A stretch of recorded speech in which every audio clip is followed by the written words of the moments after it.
meu fera, beleza? Hoje nós vamos de distribuição eletrônica, um assunto que vai te dar muita sustentação para o restante da química.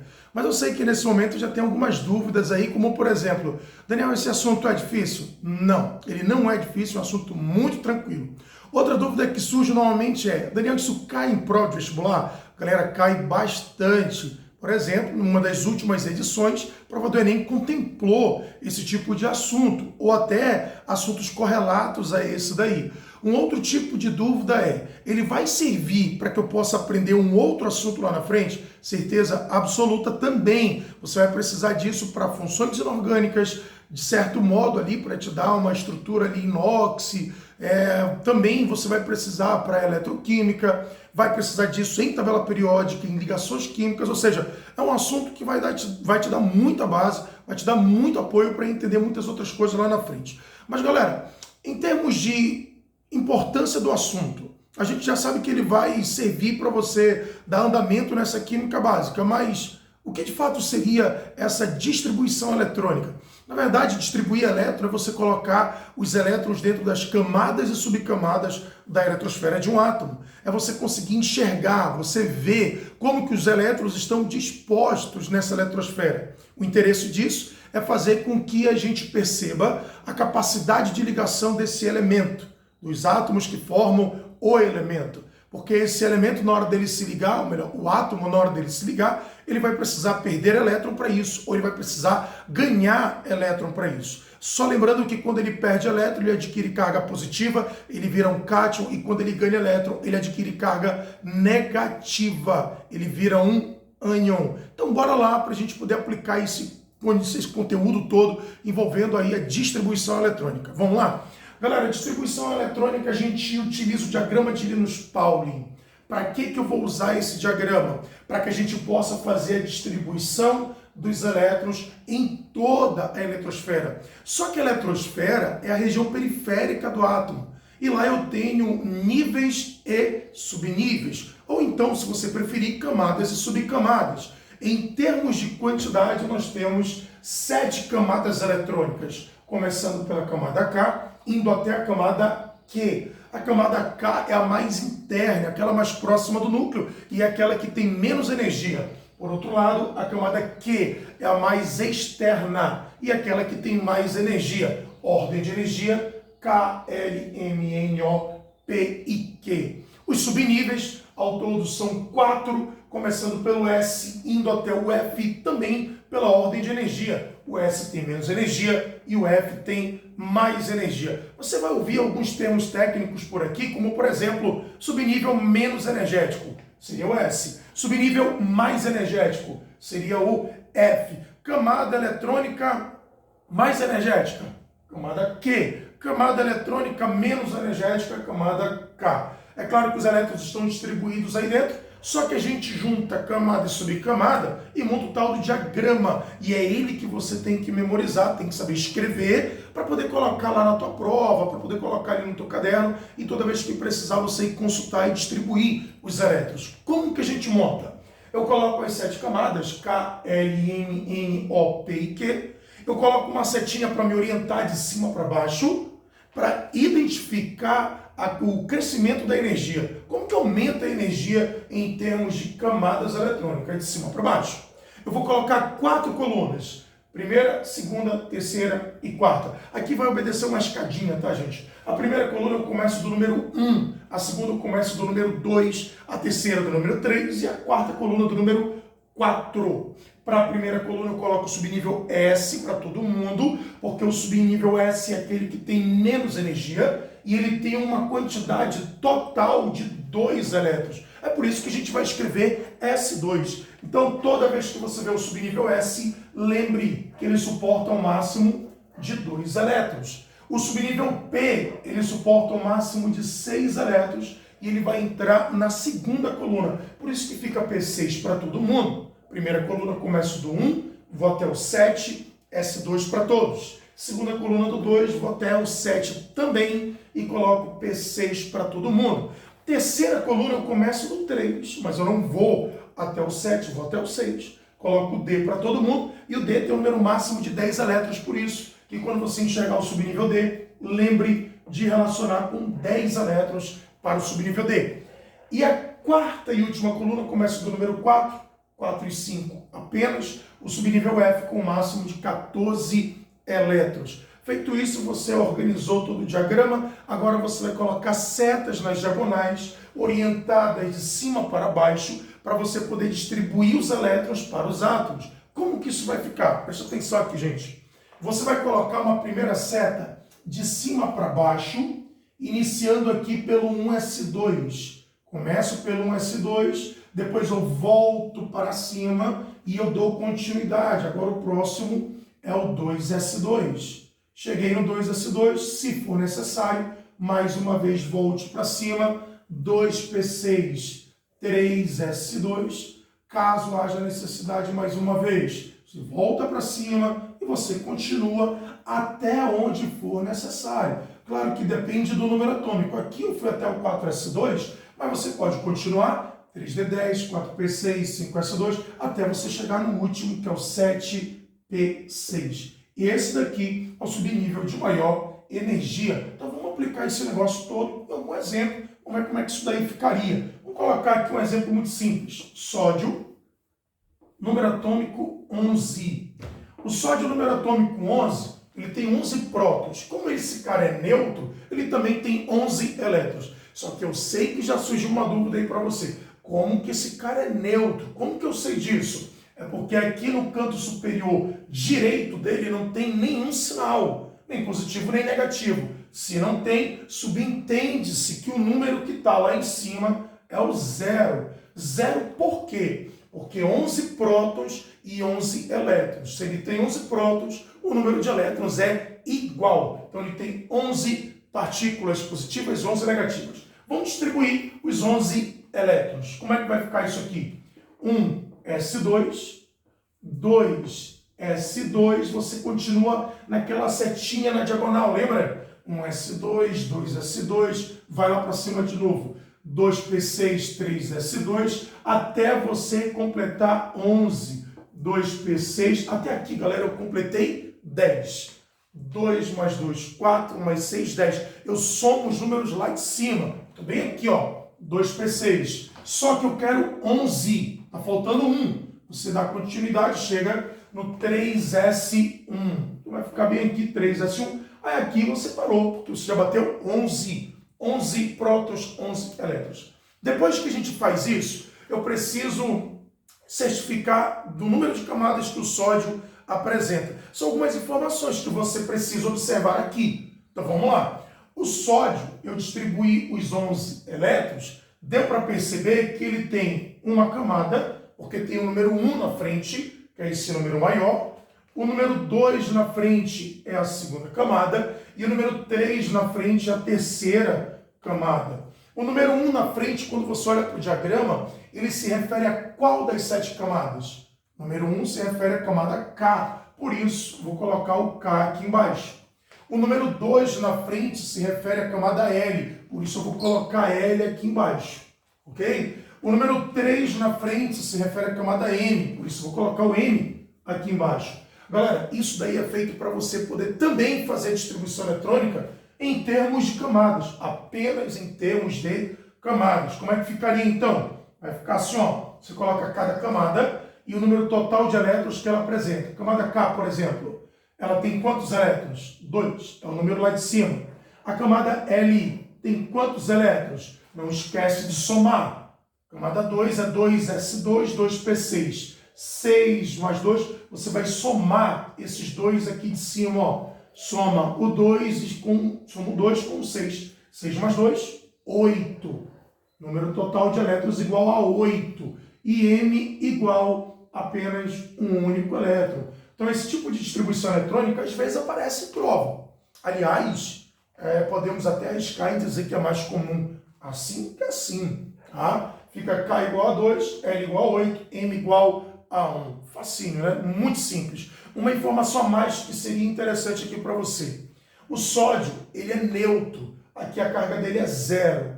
Só que a gente, às vezes, se depara com perguntas como, por exemplo, o sódio, ele é eletronicamente estável, semelhante aos gases nobres, que tem 8 elétrons na sua última camada, de acordo com uma regra chamada regra do octeto. Será que ele tem? Vamos ver. O sódio tem 3 camadas, K, L e N, sendo que a N é a última camada e tem apenas um único elétron.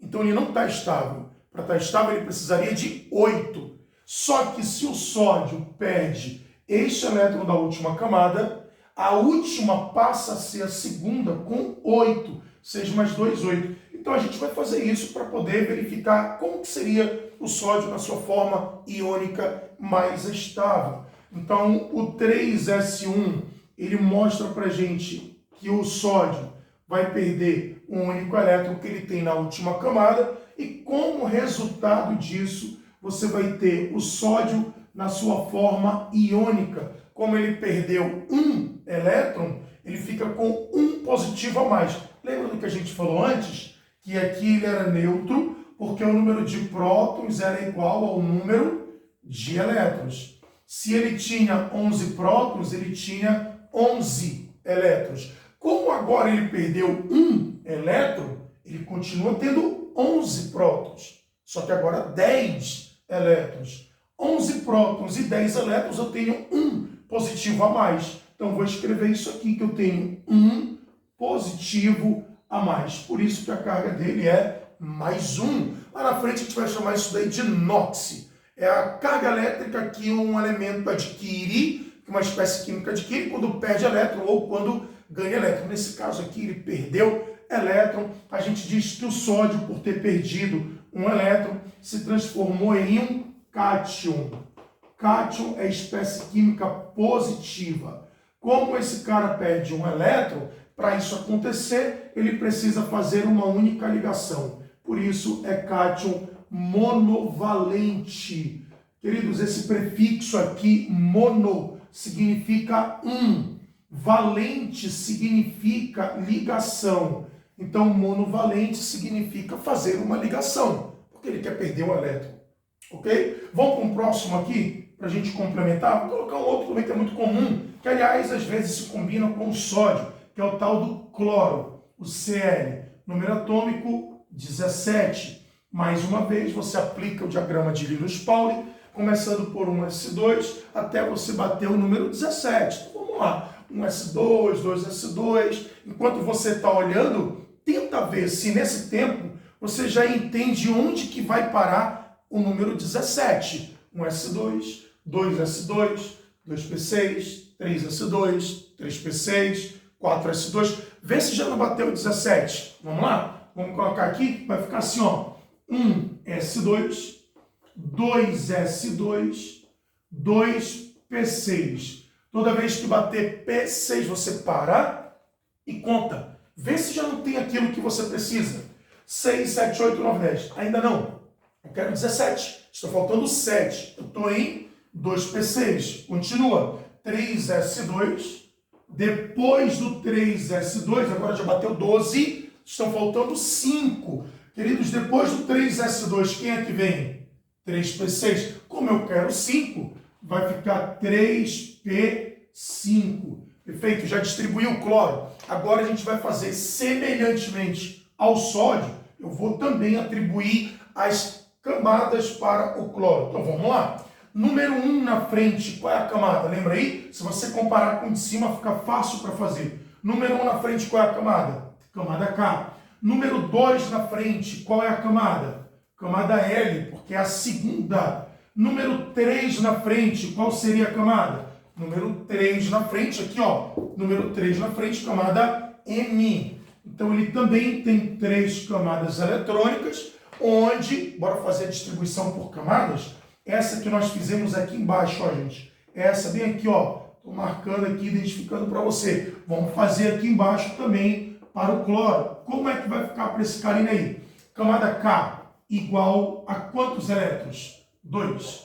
Camada L igual a quantos elétrons? 6 mais 2, 8.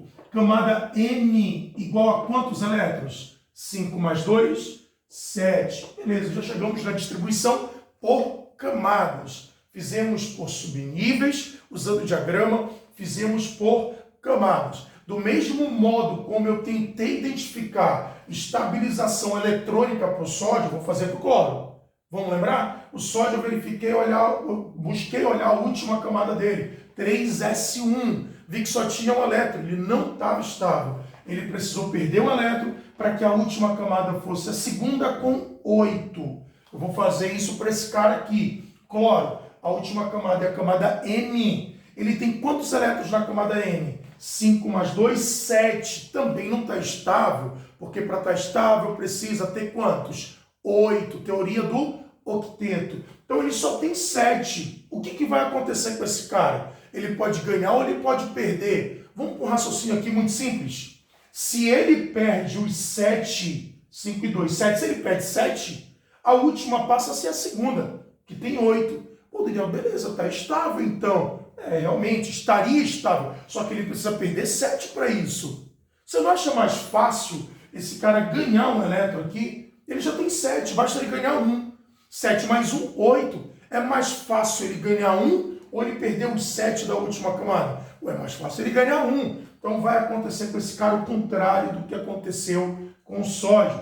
Ele ganha um único elétron. Se ele ganha elétron, ele ganha carga negativa. Ele fica com excesso de carga negativa. Daniel, por que excesso de carga negativa? Porque antes esse carinha aqui era neutro. Lembra por que ele era neutro? Porque aqui em cima era número 0. O que isso significa?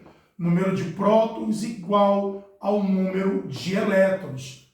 O número de prótons não muda. 17. Ele ganhou um elétron. Agora ele tem 18 elétrons e 17 prótons. Ele tem um negativo a mais. E eu vou escrever isso aí. Então ele vai ficar assim, ó. Vai ficar o Cl, o cloro, com uma carga negativa a mais. Beleza? Diferentão do de cima lá. Tá? Até o nome vai ser diferente. O de cima é positivo, ele é chamado de cátion.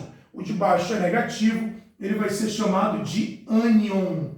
Ânion, aí você vai verificar o número de elétrons que esse cara ganhou. Porque dependendo do número de elétrons que ele ganhou, perde. Esse é o número de ligações que ele faz. O ânion aqui, o cloro, chamado de cloreto, ele ganhou um elétron. E para ele ganhar um elétron, ele faz uma ligação. Então ele também vai ser chamado de monovalente. O que significa o prefixo mono? Tá lembrado?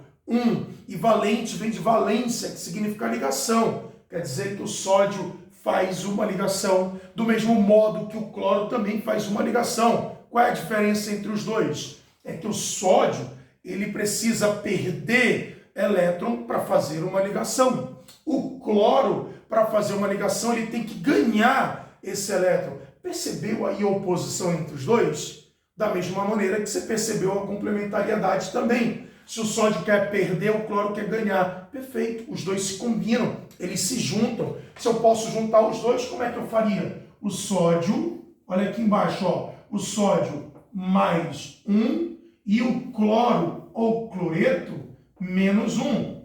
Se eu tenho íons positivos e negativos, eu junto por uma ligação chamada de iônica. Eu vou pegar apenas o número 1 do sódio e vou jogar para baixo do cloro. Vou pegar o número 1 do cloro e vou jogar para baixo do sódio, para poder montar a tal da fórmula química. Olha onde é que a gente chega somente usando distribuição eletrônica. Viu o quanto que isso tudo aqui é riquíssimo em informações? Então vamos lá, vai ficar como aqui no final? O sódio, o número 1 embaixo, que a gente não escreve, e o cloro também com o número 1 embaixo, que a gente também não escreve. Daniel, se fosse 2 eu escreveria? Escreveria, mas o número 1 não. É por isso que quando eu junto o Na+ com Cl- dá o NaCl chamado cloreto de sódio, um composto iônico, obviamente, por conta do resultado da ligação dos íons, um íon positivo chamado cátion com um íon negativo chamado ânion, para você ver a importância desse assunto. Distribuição eletrônica vai te dar uma base teórica muito boa. Aliás, vai até responder às vezes aquele questionamento que você se faz.